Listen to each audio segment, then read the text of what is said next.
തീർച്ചയായും വെടിനിർത്തലിന് പിന്നാലെ വീണ്ടും പാക് പ്രകോപനം ഉണ്ടാകുന്നു. വിവിധ സ്ഥലങ്ങളിൽ ബ്ലാക്ക് ഔട്ടിലേക്കാണ് പോകുന്നത്. വൈദ്യുതി വിച്ഛേദിച്ചുകൊണ്ട് പ്രതിരോധങ്ങൾ തീർക്കുന്ന രീതിയിലേക്കാണ് ഇന്ത്യയുടെ പല ഭാഗങ്ങളും പോകുന്നത്. എന്താണ് വിവരങ്ങൾ എന്നറിയാം. സ്വാതി സന്തോഷ് ചേരുകയാണ്. സ്വാതി, ഇപ്പോഴെവിടെയാണ് പ്രധാനമായും ബ്ലാക്ക് ഔട്ട് ഉള്ളത്? എന്തൊക്കെയാണ് പാകിസ്ഥാൻ്റെ ഭാഗത്തുനിന്ന് ഇപ്പോൾ ഉണ്ടാകുന്ന പ്രകോപനം?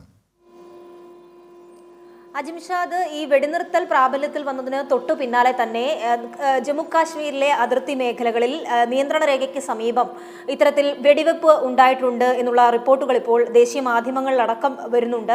അത് സംബന്ധിച്ചുള്ള വാർത്തകളും ദൃശ്യങ്ങളും തന്നെയാണ് പുറത്തു വരുന്നത്. രജൌരിയിലും അഖ്നൂരിലും ഇതുപോലെ പാക് സൈന്യത്തിന്റെ പ്രകോപനം ഉണ്ടായിട്ടുണ്ട് എന്നുള്ള വിവരങ്ങൾ തന്നെയാണ് നമുക്കും ലഭ്യമാകുന്നത്. അതോടൊപ്പം ശ്രീനഗറിൽ വലിയ സ്ഫോടന ശബ്ദങ്ങൾ കേട്ടതായിട്ടുള്ള വിവരങ്ങൾ ലഭിക്കുന്നു. 4 മുതൽ 5 തവണ വരെ വെടിയുതിർത്ത ശബ്ദങ്ങൾ ഉണ്ടായി എന്നുള്ളതാണ് മനസ്സിലാക്കാൻ കഴിയുന്നത്. ശ്രീനഗറിലും ഇപ്പോൾ ബ്ലാക്ക് ഔട്ട് നടത്തിക്കൊണ്ട് ഇത് നിരീക്ഷിച്ചു കൊണ്ടിരിക്കുകയാണ്. ബ്ലാക്ക് ഔട്ട് പ്രഖ്യാപിച്ചിട്ടുണ്ട്. രജൌരിയിലും ബ്ലാക്ക് ഔട്ട് പ്രഖ്യാപിച്ചിട്ടുണ്ട് എന്നുള്ളതാണ് മനസ്സിലാക്കുന്നത്. ഉദ്ധംപൂരിൽ നിന്നും സമാനമായിട്ടുള്ള ചില വാർത്തകൾ ലഭിക്കുന്നുണ്ട്. ഡ്രോൺ ആക്രമണമാണോ എന്നുള്ളതിൽ ഒരു സംശയമുണ്ട്. അത്തരത്തിൽ നിരവധി ഇടങ്ങളിലേക്ക് ബ്ലാക്ക് ഔട്ട് പ്രഖ്യാപിച്ചതായിട്ടുള്ള വിവരങ്ങൾ നമുക്കിപ്പോൾ ലഭിക്കുകയാണ്. അതിൻ്റെയൊക്കെയും പശ്ചാത്തലം നോക്കുകയാണെങ്കിൽ വെടിനിർത്തൽ പ്രഖ്യാപിച്ചത് ഏകദേശം 5 മണിയോടുകൂടി നടപടി, അതായത് വെടിനിർത്തൽ പ്രാബല്യത്തിൽ വന്നു എന്നുള്ളത് നമ്മളെല്ലാം റിപ്പോർട്ട് ചെയ്തതാണ്. എന്നാൽ അതിനെ ലംഘിച്ചുകൊണ്ടൊരു സമീപനമാണോ പാകിസ്ഥാൻ തുടരുന്നത് എന്നുള്ളതാണ് ഇപ്പോൾ വലിയ ഒരു ആശങ്ക എന്ന നിലയിൽ തന്നെയും പങ്കുവയ്ക്കാനുള്ളത്. ഒരു സമാധാന അന്തരീക്ഷത്തിലേക്ക്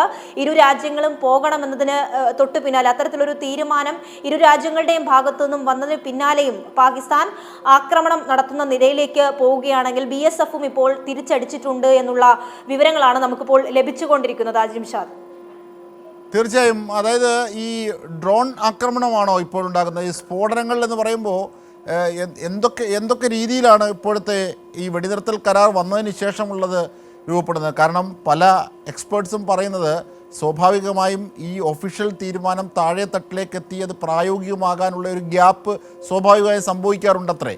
അതിൻ്റെ ഭാഗമാണോ ഇതെന്നറിയണം. അപ്പോൾ സ്വാഭാവികമായും ഡ്രോൺ ആക്രമണമാണെങ്കിൽ അങ്ങനെയുള്ള ഒരു സാഹചര്യത്തിൽ ഉണ്ടാകില്ല. അപ്പോൾ ഈ വെടിനിർത്തൽ കരാർ ലംഘിക്കുന്നതിലേക്ക് പാക് പ്രകോപനം തീർക്കുന്നത് എങ്ങനെയാണ് സ്വാതി?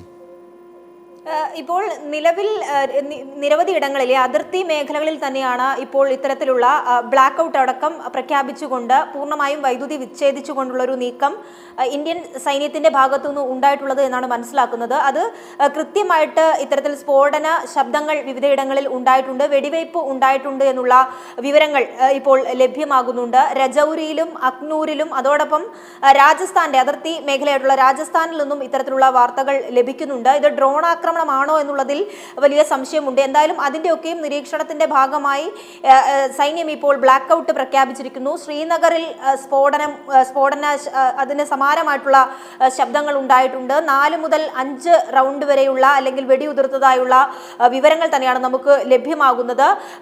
പാകിസ്ഥാന്റെ ഭാഗത്തു നിന്നുമുള്ള പ്രകോപനം ആണ് എന്ന് തിരിച്ചറിഞ്ഞുകൊണ്ട് ഇപ്പോൾ BSF തിരിച്ചടിച്ചതായിട്ടുള്ള വിവരങ്ങൾ തന്നെയാണ് നമുക്ക് ലഭിക്കുന്നത്. നൗഗാമിലും ഇപ്പോൾ വെടിയുതിർത്തതായുള്ള വാർത്തകൾ വരുന്നു.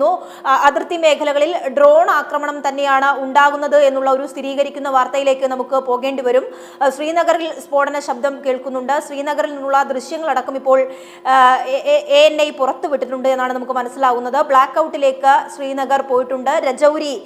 രജൌരിയിൽ ഇത്തരത്തിൽ ഒരു പ്രകോപനം ഉണ്ടാകുന്നുണ്ട്. രാജസ്ഥാനിലും വെടിനിർത്തൽ കരാർ ലംഘിച്ചുകൊണ്ടൊരു ഡ്രോൺ ആക്രമണം എന്ന നിലയിൽ ഉണ്ടാകുന്നു എന്നുള്ള വിവരങ്ങൾ തന്നെയാണ് നമുക്ക് ലഭ്യമാകുന്നത്. കുറച്ചുകൂടി ഇതിൽ സ്ഥിരീകരണം വരേണ്ടതായിട്ടുണ്ട്. എന്തായാലും ഇത് ദേശീയ മാധ്യമങ്ങളിൽ ഒക്കെ ഇത് സംബന്ധിച്ച ദൃശ്യങ്ങളടക്കം ഇപ്പോൾ വന്നിട്ടുണ്ട്. ANIയിലൊക്കെയും ഈ ശ്രീനഗറിലെ ബ്ലാക്ക് ഔട്ട് സൂചിപ്പിക്കുന്ന ദൃശ്യങ്ങൾ ANIയിൽ ഇപ്പോൾ വന്നിട്ടുണ്ട്.